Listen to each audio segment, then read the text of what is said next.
Welcome to Middle School Walk and Talk, a podcast series offering heart, hope, and health to members of our middle school communities. Hosts Phyllis Fagel and Jessica McGuire talk all things self-care, student well-being, school culture, and more.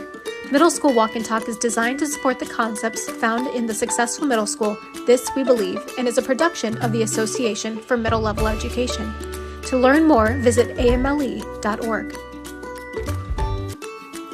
Today's episode, AI for Creativity, Community, and Critical Thinking, Is It Possible? With guest Jordan Rosiak. Hi, we're here at the AMLE conference.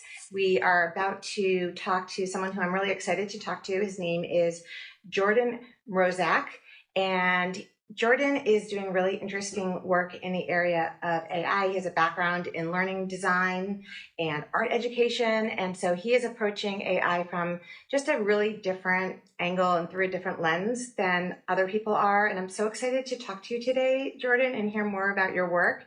And actually, maybe we can kick off by talking about your work, talking a little bit about how your story and how you got to this point where this became something you actually wanted to talk to other people about. Yeah, of course. Yeah. Thanks so much for having me. I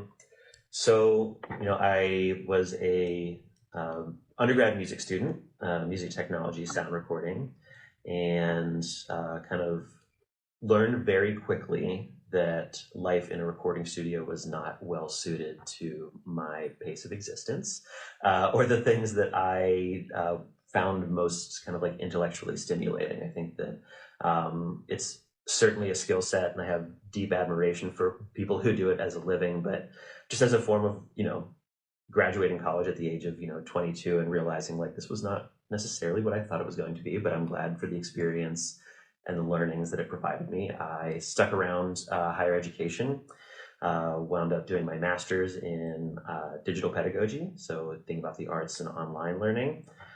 Designed a history of rock and roll class after that I taught in higher ed for a number of years, and stuck around long enough where they just kind of continued to give me staff jobs and other teaching opportunities. So the two classes that I ran the longest were the history of rock and roll and the history of hip hop classes that I taught. Both were taught very much through the lens of aesthetic education, so less about technique, but much more about like noticing, wonder, how does this hit us, right, when we listen to this or when we see this kind of thing?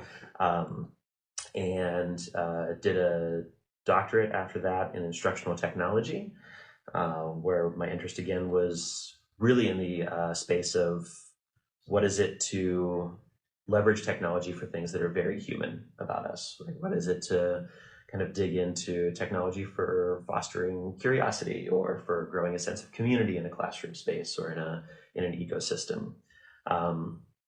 And so after that, found my way to Carnegie Mellon University, where I spent about 7 years in the School of Computer Science as, I think, maybe, one of a handful of people coming from a humanities background, doing community engagement work and tinkering in this AI space as early, it sounds weird to say, but as early as 2019. So it's certainly a pre-ChatGPT kind of moment, and find myself here after doing a Fulbright last year in Slovenia on AI integration in their learning systems, consulting full-time, and most recently partnering with AMLE in their position paper. And I should have mentioned that. Could you tell us a little bit about how you're advising them, or what your role is for the position paper? Of course, yeah. I had the pleasure of meeting the executive director, Stephanie Simpson, at another conference, and got to talking about kind of the intersection of our work. I was asked to sort of be an advisor in this space of helping to co-create this document that was, and I think is, in service of not taking a technological focus on the thing, right? There are many great organizations that are already doing that kind of lens, your ISTE, your Digital Promise, your ASCD, but what's the unique role and mission of AMLE, and thinking kind of deeply about how do we look at the research around holistic wellness, around developmental considerations, and provide people a bit of a framework for asking a set of questions for themselves, but also the schools that they work with, and creating guidance and principles and maybe some practices right now that factor into this like role of the emerging technology, but don't forget the the real thing that we're in service of, which is, learners and educators inside of this space.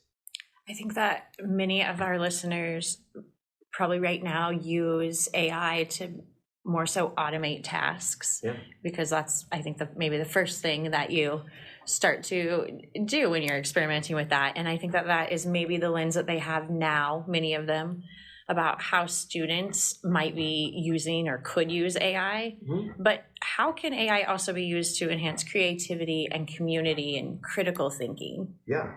I mean, I think it's an interesting question. And one of the things that I would start from is that, there's like two bad words in my mind that I always think of when I think of learning, and that's like efficiency, right, and optimization. I don't love them just because I don't think learning is like an efficient thing, right? I think that we are humans, we grow. Mm-hmm. As humans, we are deeply inefficient creatures, right?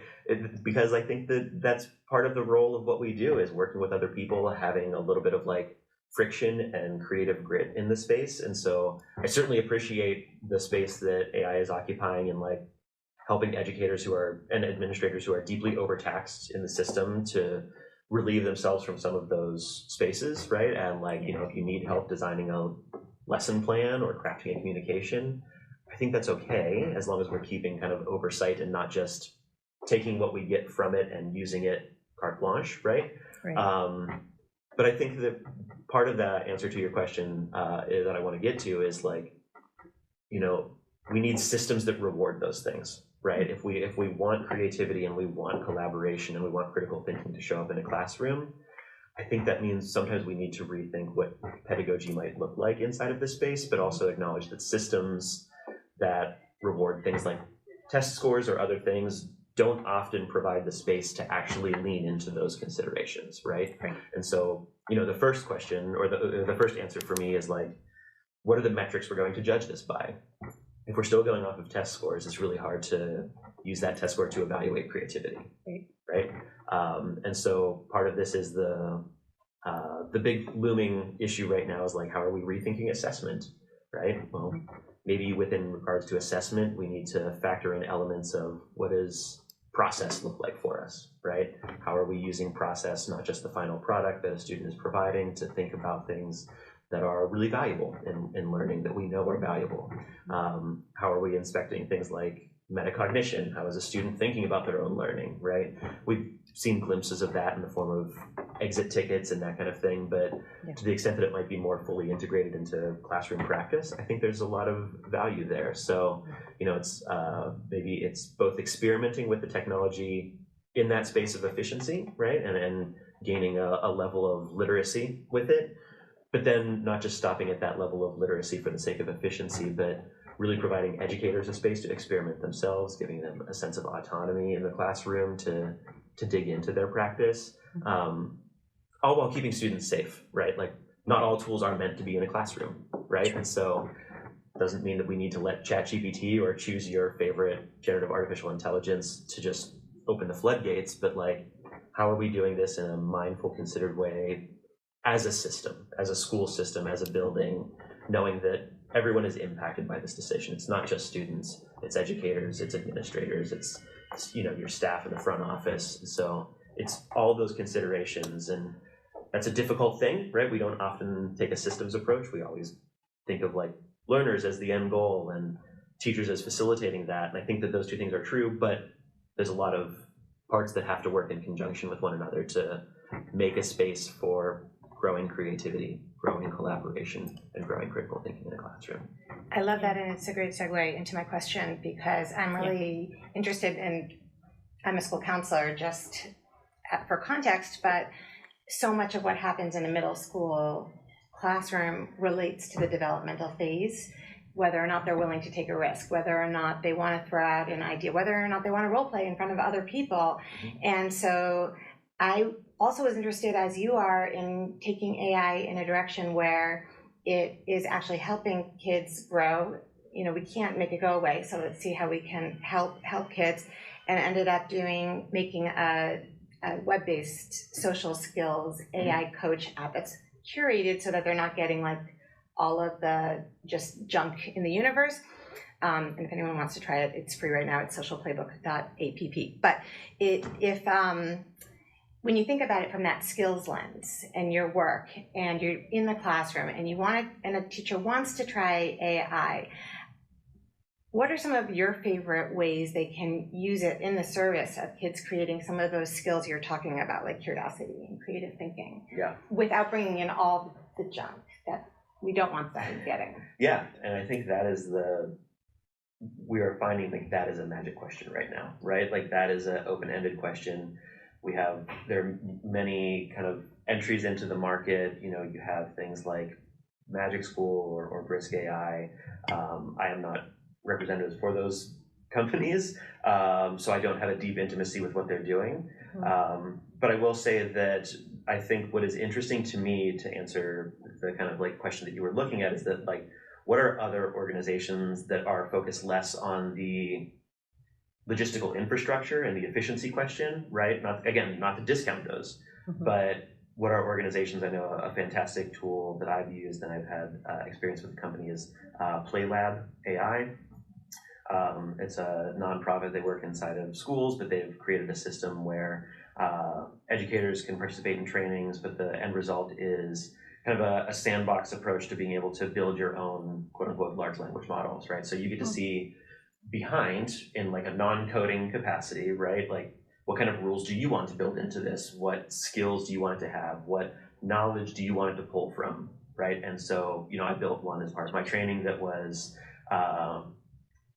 built on the philosophy that I was pulling from aesthetic education. So Maxine Greene is one of the primary thinkers behind that, and so I owe a lot of debt to her work, but so I called it Maxine. But I loaded kind of the work that she was doing with Lincoln Center and her writings into it, just to tinker with it, and to use it as a space to be like, well, I'm not going to give you the answer, but I'll ask you another question, right? And so how are we providing students a lens into not just using the technology, but being creators of it in a safe environment so that they can see both like, how does it do what it does? Why does it do what it does? How is it fallible, right? How does it break? Because I think that's also another thing that we need to do is demystify this thing as being the answer machine, right? And if you can pull that lens away that it's quote unquote better than I am at, or smarter than I am at, right? And realize that any technology is made by humans. Humans have flaws. Technologies are going to have flaws. And so providing those kinds of more open-ended explorations or project-based environments where students can both create the technology, test the technology, work with one another, you're getting at some of those threads around creativity, collaboration, critical thinking, while still having kind of like a AI piece of technology at the center there. And I think that's really important. That makes a lot of sense to me. And it's really interesting as somebody who's not technologically inclined, but who's been trying to train the AI to do what I want it to do for Social Playbook. Of course. I have like conversations with it. Like a middle schooler would never say that. Yeah. Don't use that language. Like I feel like I'm talking to the void, but it will actually adjust its approach. And I can see that giving the sense of agency to kids that they might not actually get in another context and seeing the real change. They may have to do it a few times, I've learned. Yeah. But right.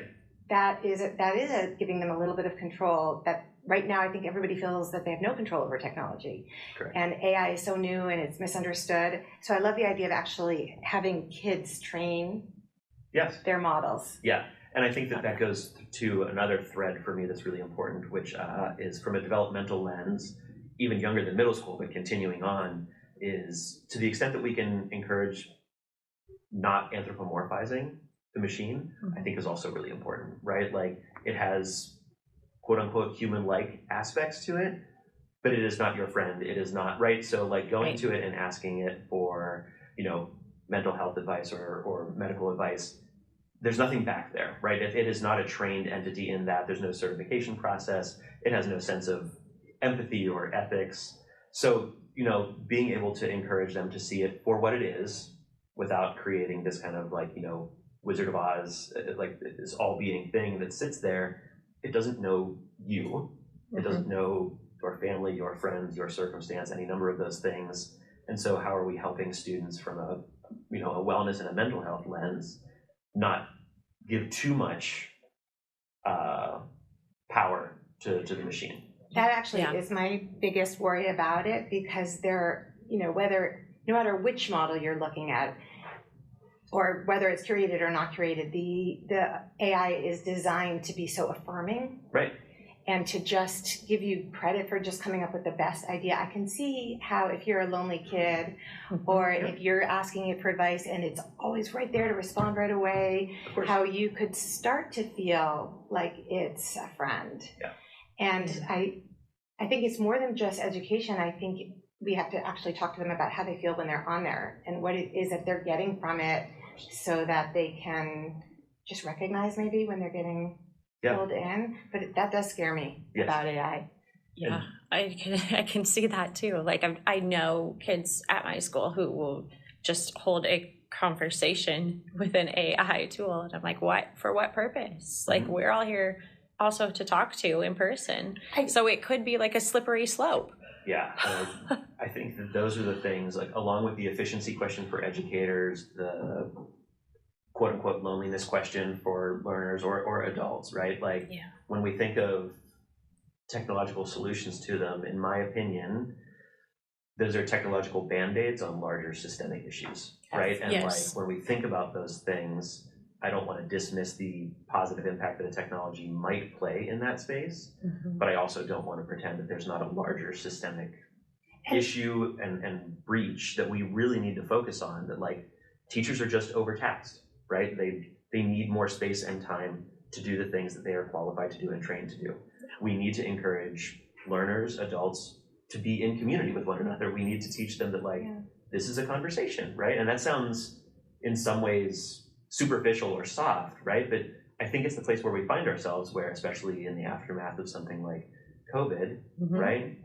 This retreat into bubbles and a sense of social isolation, we need to reestablish some of those connections and reestablish some of those pathways. And I think that that's actually one way that AI can be helpful, because there are a lot of kids that I work with who would never be comfortable practicing social skills with a real adult or another kid. And that's where role playing with AI, as long as it's curated and we're using something that isn't going to fan the flames on something that we don't want it to, or try to treat a mental health issue, I think that it can actually be super helpful in that way, just as a practice and lowering anxiety. Of course. And then I guess the challenge will be, how do we have these boundaries where, okay, now you practice, but we're going to now pull you back and have you do this with somebody who you feel comfortable talking to in real life. Of course, right. And we talk about it in education all the time. It's scaffolding, right? Yeah. If I can scaffold a learner to read at a different grade level, quote unquote, right?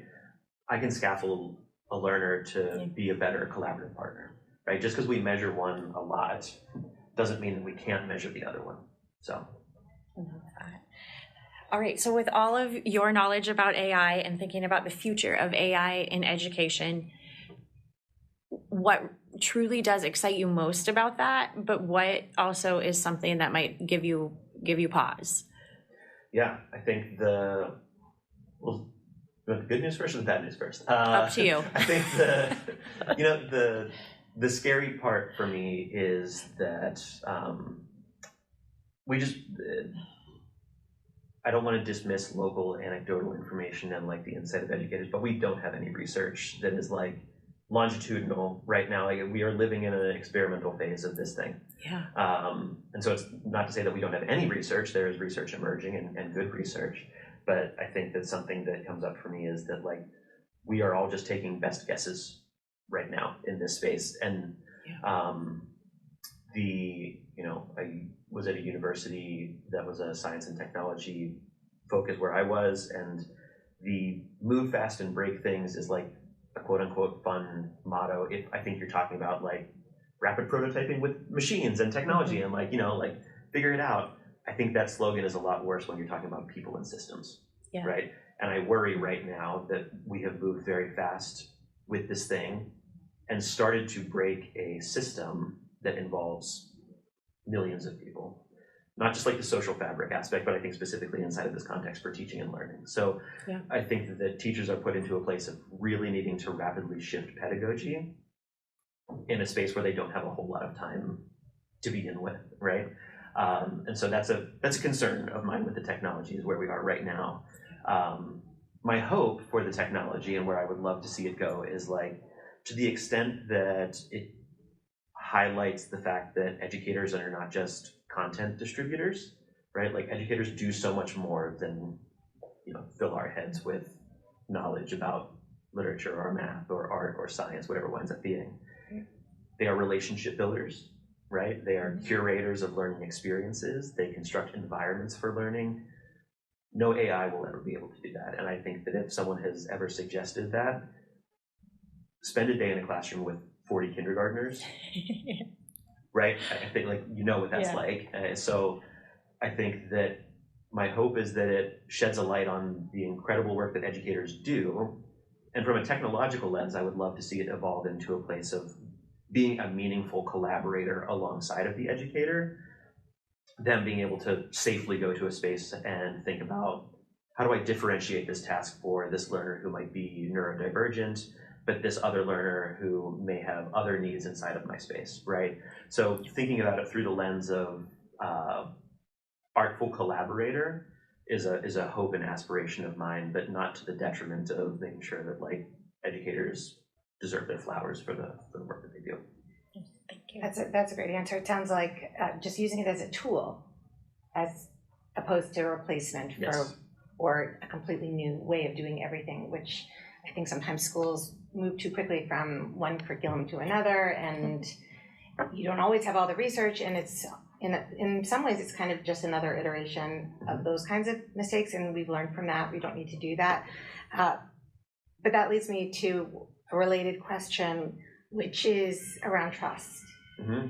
How do we bring educators, families, parents along for this ride in a way that allows us to use it as a tool, allows us to use it responsibly, but also provides enough reassurance or education or moves at a pace that feels comfortable to the community? I mean, that's also a really important question, because I think that historically we have not been in a posture of needing to necessarily validate every one of our choices that we make in a school to a larger audience.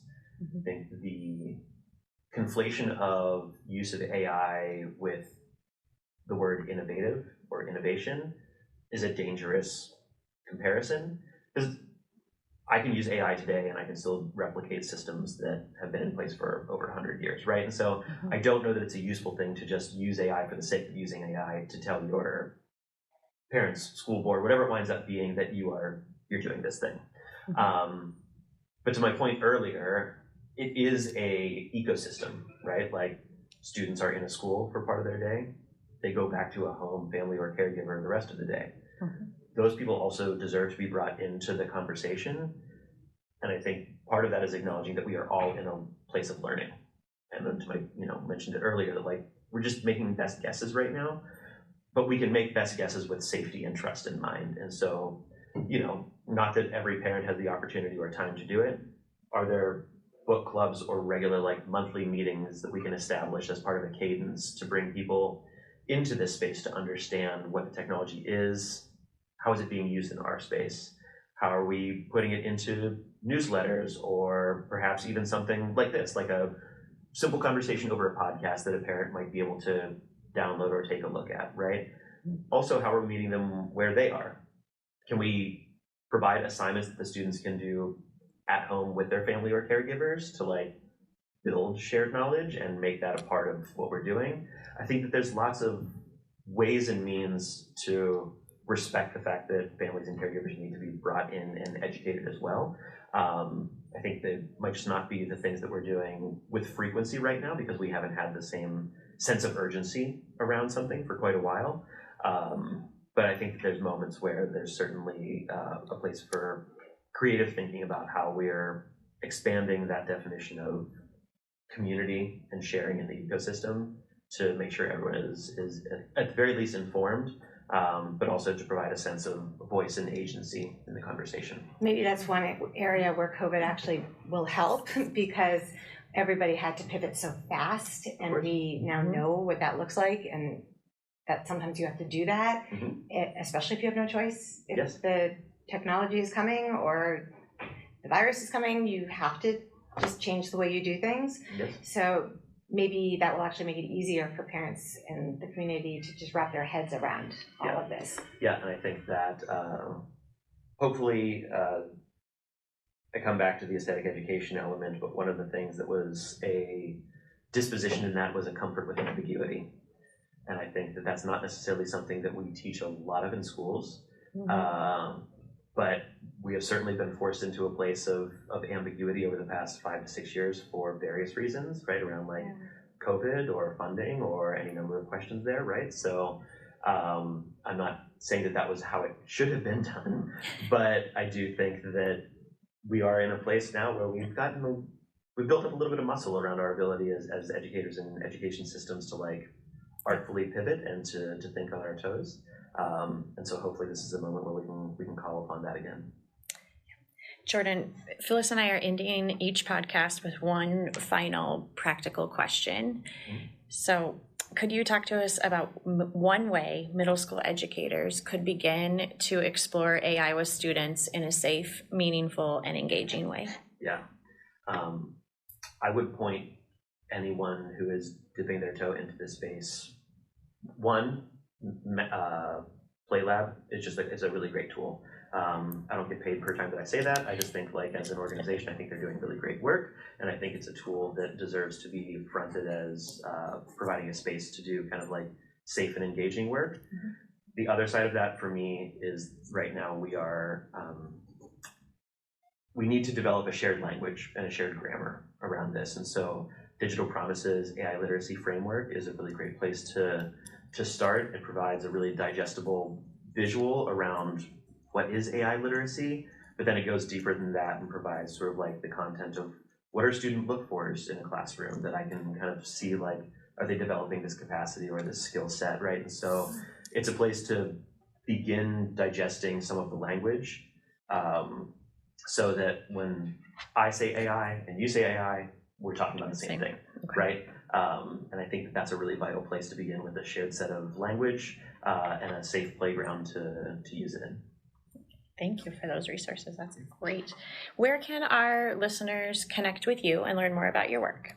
I don't do much on social media, but I am on LinkedIn. Happy to have people reach out. And as a person working in this side of the space, have partnerships with, currently working alongside of Georgia Tech, University of Colorado, sort of a number of institutions, Stanford's C-Care program, also at the school district level as well, the area that I grew up in Pittsburgh. So regardless of where you are in the system or what your role is, I'm happy to engage in the conversation and think about, either literacy certification, class creation, curriculum, policy, but always jump at the opportunity to have conversations with people who are in. Thank you so much. Thanks for talking with us today. A pleasure. Thanks for having me.